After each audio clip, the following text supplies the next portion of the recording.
बिस्मिल्लाहिर्रहमानिर्रहीम। नाज़रीन सबात से मैं इकबाल जो नाज़रीन, पाकिस्तान के अंदर 2 साल से जो लोग बातें कर रहे हैं, हम बातें कर रहे हैं, वीलॉग बना रहे हैं, तबसरे कर रहे हैं, तज़किये कर रहे हैं, वो सारे उनका जो मरकज़ी नुक्ता है वो सिर्फ़ इमरान ख़ान है और वो सब एक ही तरह के हैं। सिर्फ़ रोज़ाना की बुनियाद पर एक नया इशू आता है, उस इशू का भी जो सेंट्रल आइडिया होता है वो भी इमरान ख़ान होता है। इस वक्त भी बड़ी अजीब व गरीब किस्म की सूरत हाल पाकिस्तान के अंदर चल रही है और ये सारी सूरत हाल इमरान ख़ान को देर पा जेल में रखने की और पाकिस्तान तहरीक इंसाफ को कमज़ोर करने की और असम्बली से ऐसे कवानीन या ऐसी लेजिस्लेशन पास करने की कोशिश की जा रही है जिससे जो रही सही ताकत थी वो ताकत भी पाकिस्तान के ताकतवर हलकों के हाथ में या कंट्रोल में रहे। जैसे इमरान खान के ऊपर एक नया केस और बन गया ट्वीट करने की बुनियाद पे कि जी बगावत का केस बना। इस पे बात करें कि क्यों बना। आगे चलते हैं कि मीडिया का तहरीक इंसाफ की जो प्रेस कॉन्फ्रेंसेस होती हैं उनका बाइकाट, फजल रहमान की आंख मचोली कि कभी हुकूमत के साथ होता है, कभी अपोजिशन का अभी तक नहीं पता चलता, और कभी हुकूमत का वफ्द उससे मिलता है, कभी अपोजिशन का। आईनी की तरमीम जो इस वक्त की जा रही है अदलिया के अंदर, इसका मकसद भी ताकत, वो जो अदलिया की ताकत है, जजेस की ताकत है, सुप्रीम कोर्ट की ताकत है, इसे अपने कंट्रोल में करना। इन सारी चीज़ों का मकसद सिर्फ ये है कि वो जो रह से कपड़े चीथड़े हुकूमत के या इस ताकतवर निज़ाम के अंदर जिनके जिस्म पर रह गए थे उनको भी उतार कर बिल्कुल नंगा होना। स्टार्ट करते हैं कि इमरान खान के ऊपर ट्वीट के नाम से दोबारा से एक केस बनाकर या केस बनाने की कोशिश की जा रही है और तमाम उन टाउटों के मुंह से कलवाया जा रहा है कि इमरान खान के ऊपर बगावत का केस बनेगा। याद रखिएगा ये केस क्यों बनेगा कि इससे पहले भी 250 केसेस जो बने, जो अंजाम उनका है वही अंजाम इसका भी होगा। लेकिन ये इसलिए बनाया जा रहा है कि शायद कि इमरान खान के जो पिछले केसेस इस वक्त चल रहे हैं समाज, जिसमें 190 मिलियन डॉलर का है, तोशा खाना का है, बाकी दीगर जो साइफर्स वगैरह हैं, ये इनकी ज़मानतें हो चुकी हैं, लेकिन कोई बहाना नहीं चाहिए, नहीं मिल रहा जिससे इमरान खान को रोका जाए, तो ये वाला केस बनाकर फिर मज़ीद उसे रोका जाए या बंद रखा जाए। रात को भी मैंने अपने वीलॉग में बताया था कि असल मकसद इमरान खान को रास्ते से हटाना है। बाकी ये सब बहाने हैं कि तुम मुझे ये कहो, तुम मुझे वो कहो, उसने ये किया, उसने वो किया। मीडिया ने तहरीक इंसाफ की प्रेस कॉन्फ्रेंस का बाइकाट किया। इस पे भी कोई हैरत अंगेज़ वाली बात नहीं है। पाकिस्तान का मीडिया मकबूजा मीडिया है, कंट्रोल मीडिया है। सबको पता है कि पैमरा से आर्डर कौन देता है, कौन सी बात करनी है, कौन सी नहीं करनी। वहाँ बैठे एंकर, वहाँ बैठे सहाफ़ी, सबको इस चीज़ का पता है। लेकिन इस बात पे भी उनको मजबूर किया जा रहा है कि आप अब पाकिस्तान तहरीक इंसाफ की जो प्रेस कॉन्फ्रेंसेस होती हैं उनका बाइकाट करें। इसमें मैं ये कहूँगा कि प्रेस कॉन्फ्रेंसेस पहले भी अगर होती थी तो कौन सी मीडिया पे चलाई जाती थी, या इस वक्त पाकिस्तान का जो मेन मीडिया है उसे ना कोई देखता है ना सुनता है। लोगों के पास अपने अपने मोबाइल हैं, अपने वीलॉग हैं, अपने तबसरे हैं, सोशल मीडिया है, कोई ट्विटर पे देखता है, कोई फेसबुक पे देखता है, कोई यूट्यूब पे सुनता है, कोई इंस्टाग्राम पे है, कोई टिकटॉक पे है,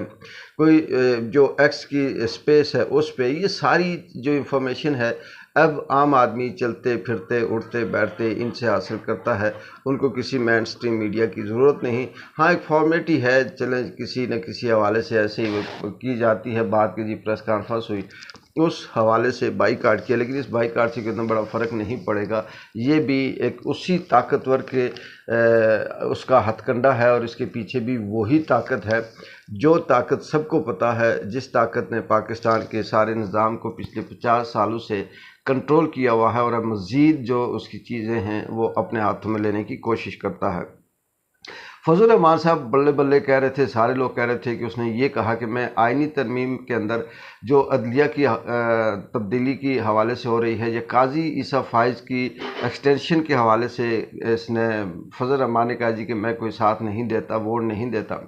तो इन्होंने खूबसूरत चाल दूसरी तरफ ये चल के फिर फजल रहमान को उसी लाइन पे लाके खड़ा कर दिया जो उनका वतीरा है, बिकना है, तब्दील होना है और फिर उसी पाकिस्तान के गंदे निज़ाम में अपना हिस्सा डालना है। अब इन्होंने ये कहा जी कि काजी फाइज ईसा की जो मुद्दत है उसको नहीं बढ़ाया जाएगा, एक्सटेंशन नहीं दी जाएगी। हाँ, अब हम तरमीम ये करते हैं कि जजों की मुद्दत ملازمت جو ہے اس کو بڑھایا جائے، اور دوسرا یہ ہے کہ اب جو جج سپریم کورٹ کا جو جج لگے گا اس سے پہلے سینئرٹی کی بنیاد پہ لگایا جاتا تھا، اب سینئرٹی کی بنیاد پہ نہیں ہوگا، بلکہ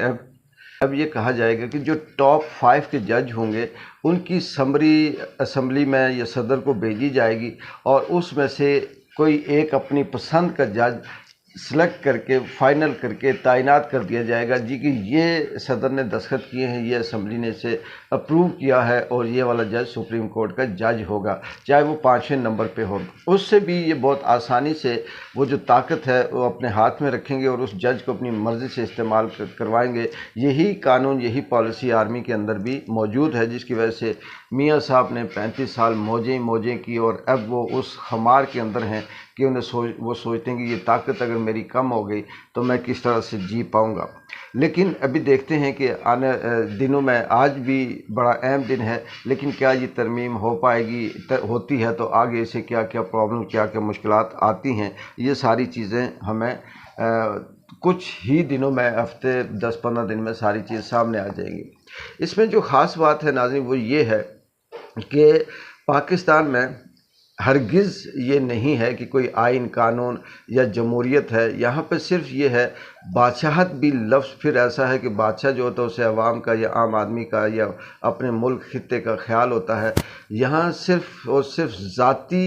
اپنا مفاد اور اپنے مفاد سے جڑے پھر ان لوگوں کے ساتھ بھی ہلکا پھلکا ہاتھ رکھا جاتا ہے۔ یہاں پہ قانون کو تبدیل کرنے کے لیے لوگوں کی مائیں، بہنیں، بیٹیاں، بیویاں اٹھائی جاتی ہیں، لوگوں کو زبردستی ووٹ دلوانے کے لیے ان کے گھر حملہ کیا جاتا ہے، ان کی جائیدادیں ضبط کی جاتی ہیں، ان کے بزنس کو ختم کر دیا جاتا ہے۔ یہ صرف اس لیے کیا جاتا ہے کہ پریشر برقرار رہے، لیکن پھر وہی بات ہے کہ پھر اس کو اگر آپ یہ کہیں کہ یہ سارا قانونی ہے، یہ آئینی ہے، لیکن اس کو جسٹیفائی کرنے والے میری سمجھ سے باہر ہے کہ آپ کسی کی چوری کا پیسہ لے کر کسی کے منہ سے نوالا چھین کر کھائیں اور پھر کوئی ایسی حدیث اور ایسی آیات پیش کریں کہ جی یہ میں نے جو نوالا کھایا ہے یہ حلال کھایا ہے۔ بالکل وہی والی بات ہے مولانا فضل الرحمان کی کہ کسی کا راستہ روکنا ہو تو یہ کہنا جی کہ میں اس کے راستہ روکنے کے حق میں نہیں ہوں، لیکن ایک اور گروپ آئے اور وہ یہ کہے کہ ہم اس کا راستہ نہیں روکتے بلکہ ایسا کرتے ہیں کہ یہ اس راستے سے نہیں گزرے گا، اس کو ہم اس طرح سے پھیر کے ایک موڑ دے کر تو اسے اجازت دے دیتے ہیں کہ ادھر سے پھر کر یہ واپس یہاں آئے، تو اس میں بھی مولانا فضل الرحمان کہیں ہاں یہ والی بات ٹھیک ہے، میں یہ کرتا ہوں۔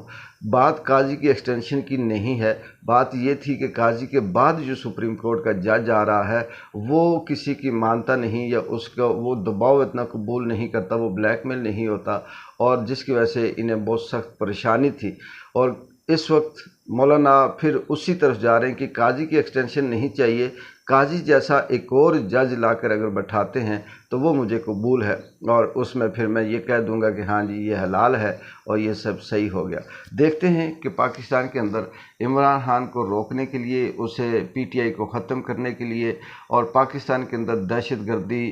بغاوت، ملک دشمنی اور پھر پتہ نہیں کس کس طرح کے مزید کیسے کیسے الزامات لگائے جاتے ہیں، جیسے 8 فروری کے جلسے میں جو FIRs کٹی ہیں، کسی کو اسلحہ رکھنے کے الزام میں کٹی ہیں، کسی نے اس کے اوپر گاڑی چڑھا دی، کوئی کہتے ہیں اس نے بم رکھا ہوا تھا، کوئی کہتے ہیں جی فلانے کے پاس